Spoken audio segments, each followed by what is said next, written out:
तो हेलो बच्चों, आज हम पढ़ने वाले हैं आपके इंग्लिश की बुक का यूनिट 4 स्पोर्ट्स एंड वेलनेस, जिसके अंदर जो हमारा लेसन है वो है चेंज ऑफ हार्ट। तो चलिए बिना किसी देरी के लेसन को स्टार्ट करते हैं। तो जैसे कि हमें लेसन का नेम देखकर ही हमें समझ में आ रहा है कि यहाँ पे दे रखा है change of heart. Change of heart का मतलब यहाँ पे ये नहीं है कि किसी का दिल चेंज हो गया है, यहाँ पे है कि किसी की सोच बदल गई है, किसी का मन बदल जाना। जैसे कई बार हमारा कुछ करने का मन होता है और फिर बाद में हमारा खुद ही मूड चेंज हो जाता है।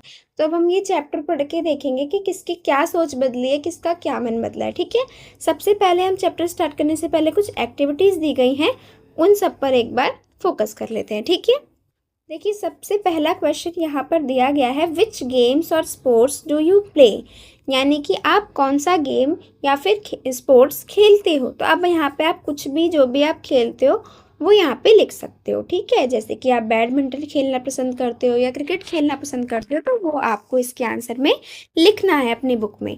नेक्स्ट देखिए, read the questions given below, talk about them and make a list. ठीक है, यहाँ पे आपको एक लिस्ट बनानी है नीचे के क्वेश्चंस को पढ़ के। ठीक है, पहला देखते हैं इसमें, विच गेम्स और sports do you play for fun, यानी कि यहाँ पे बोल रहे हैं कि ऐसी कौन सी गेम है जो आप सिर्फ फन के लिए खेलते हो, यानी कि सिर्फ आप मज़े के लिए खेलते हो, उसमें कोई ऐसा कोई कंपटीशन नहीं होता है, सिर्फ आप अपना इंजॉयमेंट करने के लिए उसे खेलते हो।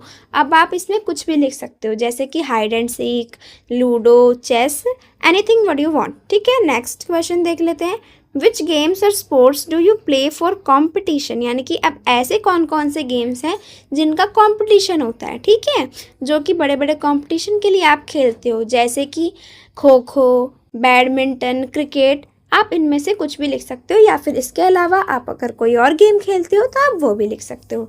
थर्ड क्वेश्चन पे आते हैं, how do you feel when you win और loss.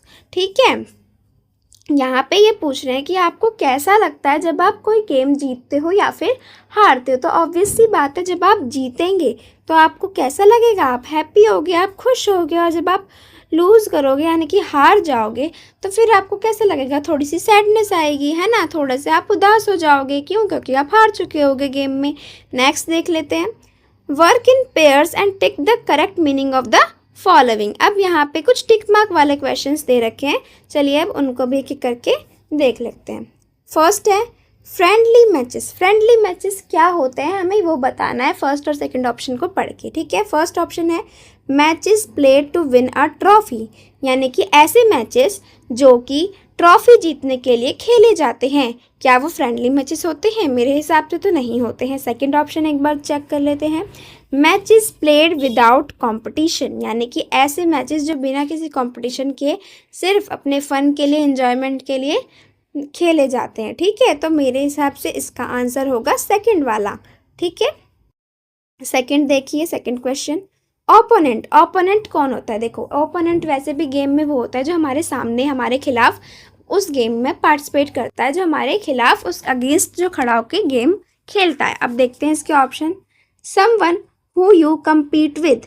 Someone who you compete with यानी कि जिसके साथ आप खेलते हो और कम्पीट करते हो, यानी कि कॉम्पिटिशन टाइप होता है, दोनों में से कोई एक जीतता है। Second, someone you want to be a partner with, यानी कि ऐसा कोई जिसके साथ आप पार्टनर होते हो। तो अब बताओ आप, ओपोनेंट कौन होगा? जिसके साथ आप कम्पीट करोगे या फिर जो कि आपका पार्टनर होगा? ऑब्वियस सी बात है, जिसके साथ आप लोग कम्पीट करोगे वही ओपोनेंट होगा, क्योंकि जिसके साथ जो आपका पार्टनर है वो आपका ओपोनेंट कैसे हो सकता है? क्योंकि वो आपके अगेंस्ट थोड़ी होगा, वो आपके खिलाफ थोड़ी होगा, वो तो आपके साथ खेलेगा, इसलिए वो आपका ओपोनेंट नहीं हो सकता है। नेक्स्ट देख लेते हैं, टैली ऑफ मार्क्स। ठीक है, टैली ऑफ मार्क्स क्या होते हैं वो हमें बताना है इस वाले क्वेश्चन में। First, final marks on a report card. ठीक है, यानी कि जो हमारी फाइनल रिपोर्ट कार्ड आती है उस पर जो हमें मार्क्स दिए होते हैं, क्या वो टैली मार्क्स होते हैं? नहीं, वो तो नॉर्मल रिपोर्ट कार्ड होती है, उस पर तो हमारा रिजल्ट आता है, ना कि वो टैली मार्क्स है। ठीक है, सेकंड ऑप्शन है record of points in a game match. Game और मैच यानी कि जो पॉइंट्स का जो हम रिकॉर्ड रखते हैं कि हाँ किस टीम ने कितने पॉइंट जीते किसी गेम में या फिर किसी मैच में, क्या वो टैली मार्क्स में लिखे जा सकते हैं? हाँ, वो टैली मार्क्स में लिखे जाते हैं, उन्हें ही टैली ऑफ मार्क्स बोला जाता है। ठीक है, नेक्स्ट देखिए, स्पोर्टिंग स्पिरिट। ठीक है, स्पोर्टिंग स्पिरिट क्या होती है? जिसके अंदर हम सारे गेम्स को ऑनेस्टली के साथ खेलते हैं, यानी कि ईमानदारी के साथ सारे रूल्स निभा के सामने वाले को सिर्फ अपना ओपोनेंट मानते हैं, ना कि कोई दुश्मन। ठीक है, और अच्छे से उसके साथ फेयरली गेम प्ले करते हैं। ठीक है, अब इसका ऑप्शंस भी एक बार चेक कर लेते हैं। फर्स्ट है following all the rules in a game, यानी कि सारे गेम के रूल फॉलो करना। ठीक है, सेकेंड ऑप्शन है being fair and respecting each player in a game, यानी कि कह रहा है कि बीइंग फेयर यानी कि आपको ईमानदार होना है। ठीक है, यानी कि बिना किसी चीटिंग के आपको उस गेम को फेयरनेस के साथ खेलना है, और साथ ही साथ क्या करना है, रिस्पेक्ट करनी है किसकी? ईच प्लेयर की, यानी कि हर एक प्लेयर की आपको रिस्पेक्ट करनी है, किसी को अपने से नीचा नहीं मानना है। ठीक है, और उसे अपना दुश्मन नहीं मानकर उससे अच्छे से कम्पीट करना है, गेम खेलनी है। तो इसका यही वाला ऑप्शन ठीक होगा। अब हम आ जाते हैं अपने लेट अस रीड वाले पार्ट पे। ठीक है, आज हम पार्ट 1 करेंगे और फिर हम कल पार्ट 2 करेंगे, क्योंकि ये चैप्टर थोड़ा लंबा है। तो स्टार्ट करते हैं। फर्स्ट है, देखिए, Prabhat always wanted to win. His parents, teachers and friends said that he did not know how to accept defeat। अब यहाँ पे डिफीट वर्ड का मीनिंग हमें यहाँ दे रखा है। ठीक है, डिफीट का मीनिंग होता है लॉस, यानी कि हार जाना। ठीक है, अब यहाँ पे एक बच्चा है जिसका नाम है क्या? प्रभात। वो क्या चाहता था हमेशा? ऑलवेज वांटेड क्या? टू विन, यानी कि वो चाहता था कि वो जब भी खेले वो हमेशा जीते और कभी भी कोई सा भी गेम ना हारे। His parents, teachers and friends said that he did not know how to accept defeat। यानी कि उसके माता पिता, टीचर्स और फ्रेंड्स भी हमेशा कहा करते थे कि वो जो है ना, वो नहीं जानता है कि हार को एक्सेप्ट कैसे किया जाता है। On the contrary, losing made him feel terrible। He thought that losing was the worst thing that he could not happen to anyone। On the contrary का मतलब है just the opposite, यानी कि वो ऐसा सोचता था कि जो गेम में किसी भी तरह का हारना है, ठीक है, जो हारने के बाद जो हमें फीलिंग आती है बुरी सी, वो टेरिबल है। टेरिबल मीन्स एकदम भयानक है, बिल्कुल ही एकदम सैडनेस वाली फीलिंग होती है, जो कि वो बिल्कुल भी नहीं चाहता कि उसके साथ ऐसा हो। ही thought that losing was the worst thing, यानी कि कह रहा है कि जो प्रभात है उसे ऐसा लगता था कि जो गेम में हारना जो है सबसे बेकार चीज़ है उसके लिए, और वो कभी भी नहीं चाहता था कि उसके साथ ऐसा हो और वो कभी भी कोई सा भी गेम हारे। आगे देख लेते हैं। If Prabhat sensed that he would lose a game, he would not play it। यानी कि अगर जब भी प्रभात को पता लगता था, सेंस यानी कि उसे पता चल जाता था, हैड नोन लिखा हुआ ना यहाँ पे, जब भी उसे पता चल जाता था कि वो गेम हारने वाला है, तो वो क्या करता था? गेम खेलता ही नहीं था। he would not play, यानी कि वो उस गेम को वहीं छोड़ के चला जाता था, वो गेम खेलना ही नहीं चाहता था, आगे कंटिन्यू ही नहीं करता था गेम में। He would take part only when he was sure of winning, यानी कि वो तभी गेम में पार्टिसिपेट करता था, तभी हिस्सा लेता था जब उसे पक्का पता हो कि वो इस गेम को जीत ही जाएगा। ठीक है, even if the game lasted only for a minute, यानी कि अगर बिल्कुल 1 मिनट की भी गेम है ना, वो तभी भी उसी में तभी पार्टिसिपेट करेगा जब उसे पता हो कि वो जीतने वाला है। You could not stop him from playing the kind of games he was really good at, like badminton. अब यहाँ पे क्या कह रहे हैं कि कह रहे हैं कि जो ऐसी गेम्स है जिनमें वो काफ़ी अच्छा है, उसमें वो हमेशा जाता था, हमेशा पार्टिसिपेट करता था। क्यों? क्योंकि उसे पता होता था कि वो जीत जाएगा। जैसे कि ऐसा एक गेम है बैडमिंटन। ठीक है, नेक्स्ट है a new student joined Prabhat school and his name was Surya, यानी कि प्रभात के स्कूल में एक नया बच्चा ज्वाइन किया है जिसका नाम है सूर्या। ठीक है, Surya was an excellent badminton player. Prabhat waited for the last Friday of the month. ठीक है, अब देखो यहाँ पे कह रहे थे सूर्या क्या था? एक बहुत ही अच्छा एक्सीलेंट प्लेयर था। किसका? बैडमिंटन का, यानी कि सूर्या को भी बैडमिंटन खेलना बहुत अच्छे से आता था। अब प्रभात यहाँ पे वेट करता है हमेशा किस चीज़ का? Last Friday of month. अब यहाँ पे last Friday of month special क्यों है? प्रभात क्यों वेट कर रहा है? क्योंकि लास्ट फ्राइडे को क्या होता था? एक मैच होता था जो कि एक फ्रेंडली मैच होता था। अब हमने अभी स्टार्टिंग में ही पढ़ा था कि फ्रेंडली मैचेस क्या होते हैं, जिनके अंदर कंपटीशन नहीं होता है। ठीक है, सिर्फ एक मज़े के लिए, एक इन्जॉयमेंट के लिए उसे खेला जाता है। अब वो मैच कौन करवाता था? कोच करवाता था, यानी कि जो उनको सिखाता है स्कूल में, जो स्पोर्ट के टीचर हैं, वो एक मैच कंडक्ट करवाते थे, यानी कि मैच ऑर्गेनाइज करवाते थे स्कूल में। ठीक है, कब? गेम्स पीरियड में। ठीक है, नेक्स्ट देख लेते हैं। The teams were decided on the Monday and it was no surprise when Prabhat and Surya were chosen to play a round against each other। अब यहाँ पे कह रहे हैं कि टीम कब डिसाइड होती थी मैचेस के लिए, मंडे को, यानी कि मंडे को ये डिसाइड होता था कि कौन सी टीम किस वाली टीम के साथ खेलेगी। और फिर यहाँ पे बताया गया है कि जो सूर्या है वो प्रभात के अगेंस्ट में खेल रहा है, और ये कोई सरप्राइजिंगली बात नहीं है क्योंकि प्रभात और सूर्या दोनों ही काफ़ी स्ट्रॉन्ग प्लेयर हैं, दोनों को ही काफ़ी अच्छे से खेलना आता है बैडमिंटन, इसीलिए उन्हें अपोजिट टीम में दिया गया है, यानी कि एक दूसरे के खिलाफ मैचेस खेलने के लिए कहा गया है। ठीक है, आगे देख लेते हैं। Prabhat was given the responsibility of keeping scores for their match.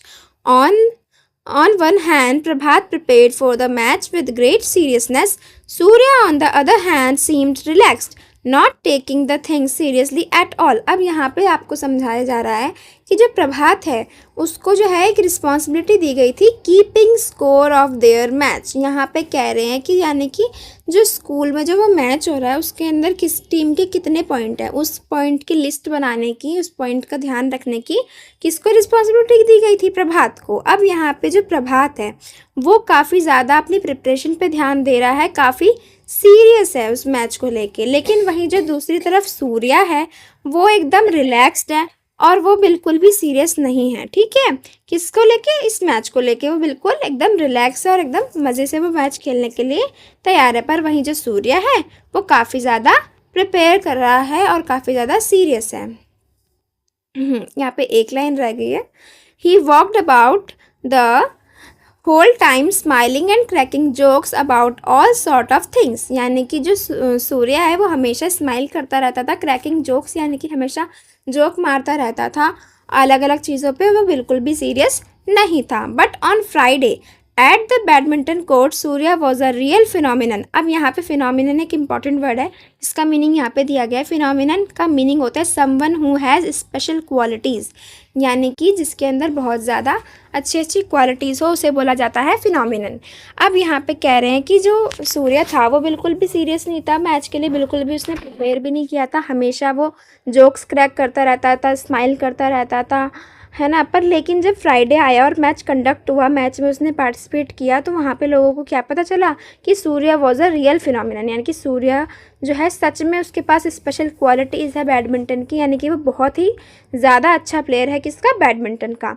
He won points again and again, यानी कि वो सारे के सारे पॉइंट्स एक के बाद एक जीता ही जा रहा था। Laughing and joking all the time, मतलब हंसते खेलते हुए भी वो मैच खेल रहा था और उसके बाद भी वो सारे के सारे पॉइंट्स एक के बाद एक। However Surya was paying so little attention to the match that Prabhat manage to change the score board. यहाँ पे कह रहे हैं कि जो सूर्या था वो जो है बहुत ही थोड़ा सा ध्यान दे रहा था मैच पे, वो मतलब पूरा टाइम जोक क्रैक करने में, हंसी मजाक करने में और खेल खेल में मैच खेल रहा था।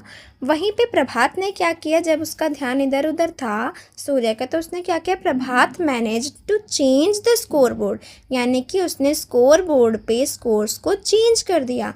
क्योंकि हमने अभी थोड़ी देर पहले ही पढ़ा था ना कि जो सूर्या है वो अगेन एंड अगेन यानी कि बार बार पॉइंट्स जीत रहा था और प्रभात हार रहा था, पर उसने क्या किया, उसने चेंज कर दिया स्कोर बोर्ड पे किसको, स्कोर्स को, यानी कि अपने पॉइंट्स बढ़ा लिए और सूर्या के पॉइंट्स कम कर दिए, यानी कि बेसिकली उसने चीटिंग कर दी। ठीक है,